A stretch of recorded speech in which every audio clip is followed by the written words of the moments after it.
परमात्मा की सभी प्यारी आत्माओं को इस दास का साहेब बंद की सतनाम जी बंदी चौड़ सदगुरु नितिन साहिब जी के चरणों में इस दास का कोटि कोटि नमन है।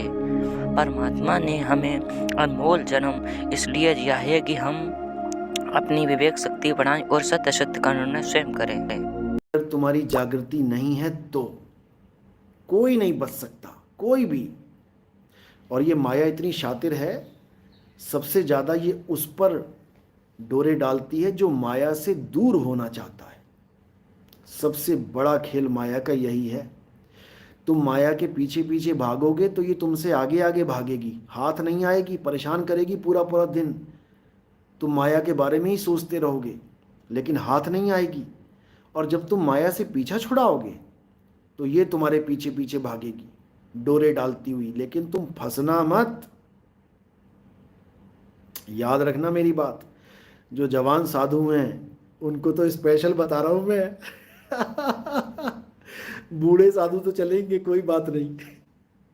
बूढ़ों पर तो माया खुद ही कहती है ये तो इसमें बचा ही क्या है। लेकिन जो जवान साधु हैं मेरे भाइयों, अच्छे से समझ लो, ये माया का खेल बहुत तगड़ा है। जवान साधु क्या करें? बच के रहें। कैसे बचेंगे? हमारे गुरुओं का जो ज्ञान है वो समझा रहा हूं मैं तुम्हें। हमारे गुरु ने हमें अच्छी तरह समझा रखा है कि नितिन दास, ये माया जवान साधु पर पूरा निशाना लगाती है। बच के रहना नितिन दास। और ये गुरु के शब्द हमारे कानों में सदा सदा स्थित रहते हैं, क्योंकि हमें पता है कि हम क्या काम कर रहे हैं। सबसे पहला पंगा तो हम माया से ये ले बैठे हैं कि उसी की दुनिया में उसी से छुटकारे के लिए जीवों को जगा रहे हैं। सबसे बड़ा काम तो, सबसे बड़ा पंगा तो माया से हमने ये लिया है कि माया की नगरी को खाली कर रहे हैं। तो माया कहाँ छोड़ने वाली है? समझे? अब माया क्या करती है? माया डोरे डालती है। माया के रूप आपको मैं बता चुका हूं पहले भी, 3 रूप हैं। मां से माया, मां से ममता, मां से मोहिनी। इन तीनों रूपों में माया विद्यमान है फंसाने के लिए। वैसे तो पूरी जड़ सृष्टि ही माया है, आप कहीं भी देखेंगे आपको माया ही दिखेगी, लेकिन ज़्यादा प्रभावित कौन करती है? ये 3 रूपों में। पहला रूप ये माया, पैसा। कोई भी साधु अगर उसको लोग पैसा देने लग जा रहे हैं और वो मानो करोड़पति भी हो गया तो संयम में रहना। अपने आप को अमीर मत समझने लग जाना कि तुम बहुत बड़े अमीर हो। ये भीख मिली है तुम्हें, भीख। जनता ने भीख दी है। हमेशा अपने आप को भिखारी समझना। ये पहली सीख है, अहंकार नहीं आएगा। भिखारी मांगना मानना अपने आप को, याद रखना। साधु भेष भीख के लिए मिलता है। राजा भेष उतार के साधु भेष धारण किया जाता है। पहले संत महात्मा अपने शिष्यों से भीख मंगवाते थे कि जा बेटा भीख मांग के आ। कोई राजा जाता था अपने किसी आश्रम में तो गुरु राजपाट वाला सारा भेष उतरवा के ये चोला पकड़ाते थे उसको और कहते थे भीख मांग के आ। महात्मा बुद्ध भी भिखारी बनाते थे पहले, भिक्षाम देही, भिक्षाम देही। समझे? क्यों भिखारी बनाते थे? ताकि तुम्हारे अहंकार ना चढ़ जाए। ज्यादा भिक्षा मिल गई, ज्यादा माल इकट्ठा हो गया तो अहंकारी ना बन जाओ कहीं, इसलिए। तो ये माया, इससे बच के रहना। ये गलत कामों में मत लगा देना कि तुम इसको गलत कामों में लगाने लग जाओ, बिल्डिंगें बनाने लग जाओ। अगर बिल्डिंगें बनाने लग जाओगे तो दिक्कत हो जाएगी, इसी में उलझ जाओगे, इसी में मारे जाओगे।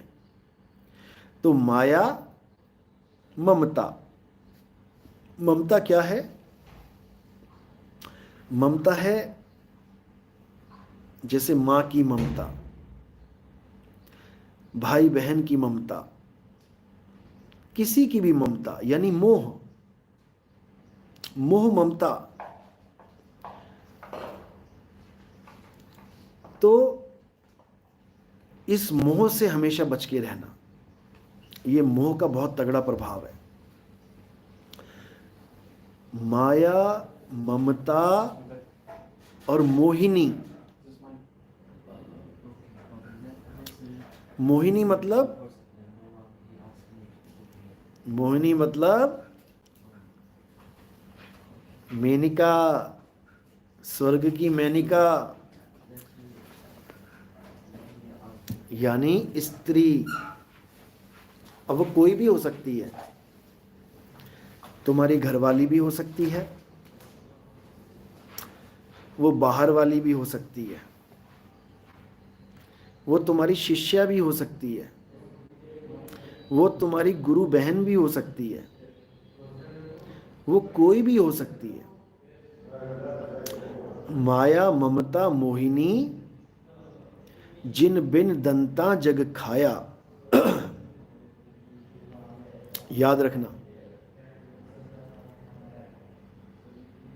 बिना दांतों के खाएगी। बिना दांतों के क्यों खाती है ये? क्योंकि इसका खाया दर्द नहीं होता। ज्यादा पैसा आ गया तो दर्द नहीं होगा, खुशियां मिलेंगी। ज्यादा मोह में पड़ गए, ज्यादा लोग प्यार करने लग गए तो खुशियां मिलेंगी।